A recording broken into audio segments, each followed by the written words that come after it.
the interesting thing for this cycle is the 100 Bitcoin to 1,000 Bitcoin strata, and that's the kind of high net worth individuals and the smallish hedge funds.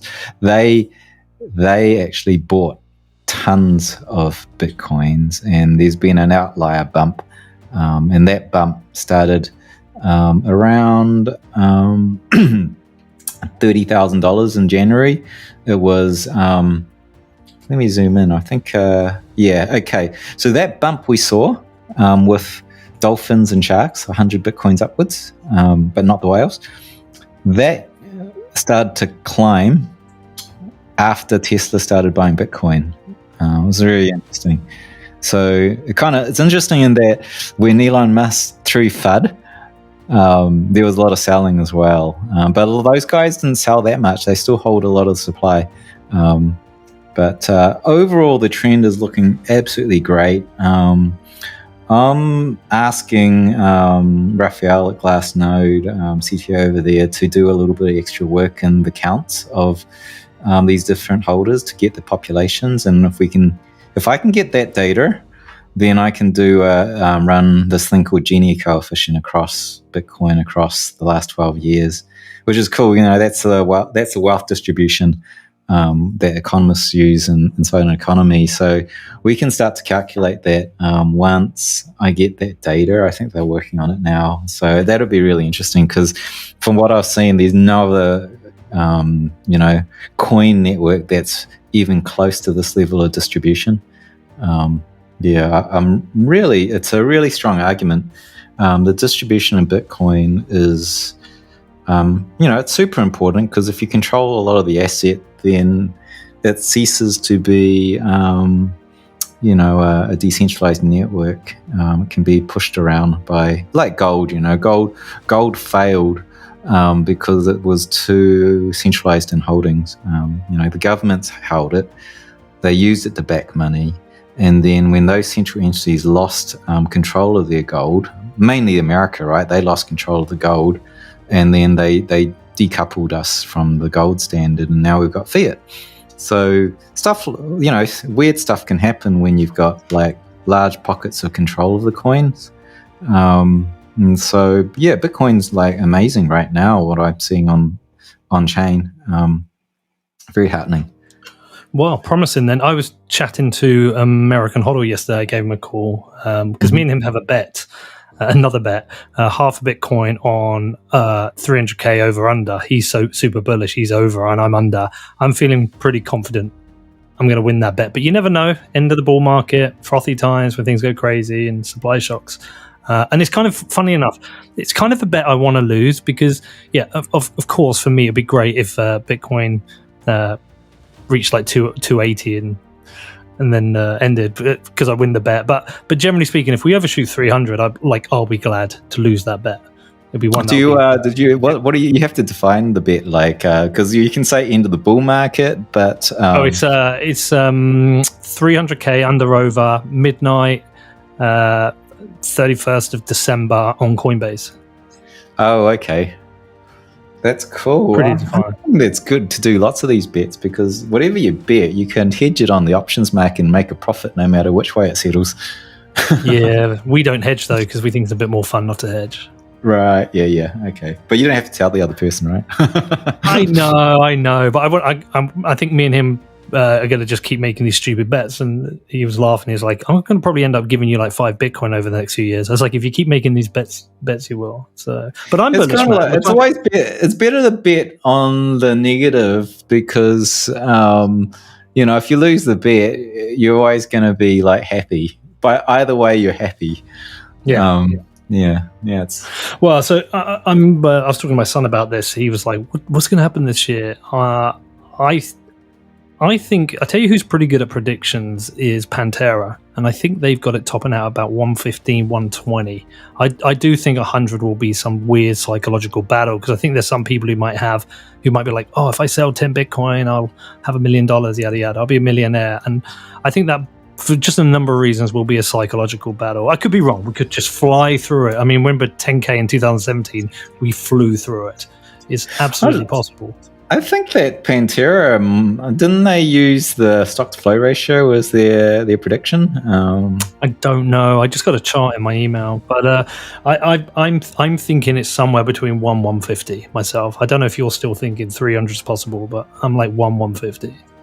Yeah, I have this model, right, which is the band in which it floats with, and the upper bound. And all the past cycles, we hit the upper bound before it ended. But of course, it's a moving target. So, I have this great situation where I don't have to be exactly right because it's a moving target. I can keep adjusting it because it's just a model.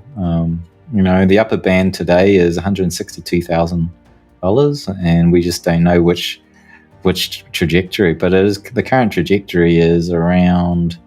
It's because of this major pullback, and it does run on the historic averages of the price movements.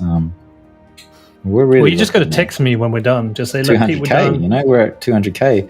I was just thinking, you got this bet, and if it was at the top of the bull market, I'm like going, yeah, that's contingent on a definition of the top of a bull market. If we just keep wandering upwards, like Dan Howell's super cycle. Dan Howell's super cycle is really, I think, we skip a cycle and we just go to the next. Well, if that actually happens and we go to the next, there's not going to be a next cycle because the halvening don't mean squat.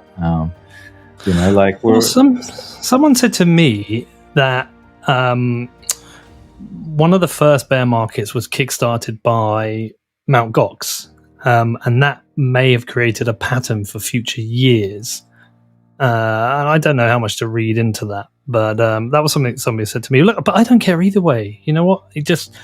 What will be will be. I would just love, personally, this whole 4-year structure to break and things to become a little bit more, in some ways, I'm saying random, but a little bit more consistent as well. Yeah. Because it's just this if it becomes this predictable 4 year every 4 years, I find it a little bit boring.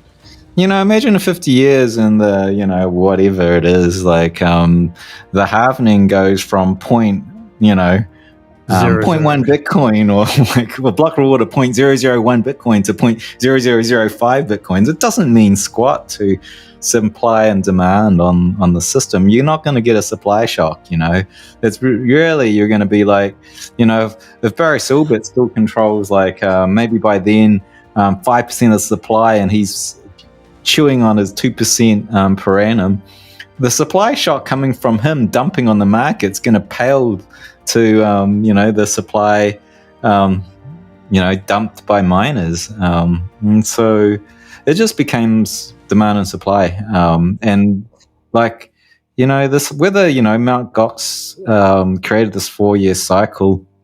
If you look at how it has worked in the past, when the halvening happens, there's an impulse, a push, right? Because suddenly the constant supply and sell down of miners halve, and so it's a push one way. So the cycles are from the push, not the bear market. It's in this halvening where the price just is wandering sideways, and then it starts to gather steam as that collective push, sort of works its way into the system. So we get a shove every 4 years at a particular time, and then it moves up. Where it tops, it's anyone's business. I think maybe he's right. Maybe Mt. Gox was the cause of that top. Maybe 2017 was a top because that was the first major tax season. People didn't really figure out paying taxes in 2013. But in December 2017, I just had a lot of friends going, oh man, we've got to pay taxes, holy. And they had to sell a ton of their coins because they were flipping altcoins in that crazy 2017 era of, hundreds of X if you got the right coins. Crazy, crappy Verge coin, like people were making 100X over a few months. And I was like, oh, well, I know someone who bought a house from their Verge coin, and then they paid more tax than their than they had left at the end of the bear season. So 2017 top probably was a tax top. But, who knows what the next top is. I don't think there's going to be a well-formed FOMO bubble top anymore. Like, I want to just do a little bit more research into it. I'm starting to get some of the data behind it. Like, who are the sell pressure guys? Exchanges are, especially derivative exchanges. ETF management fees are. Miners are. We just have to get all of that together and then start to look at how those movements wander and how it compares to this 4-year sort of halvening drop. And I really think it's a minimal thing now. So Things are it'll be changing, really man. interesting to see.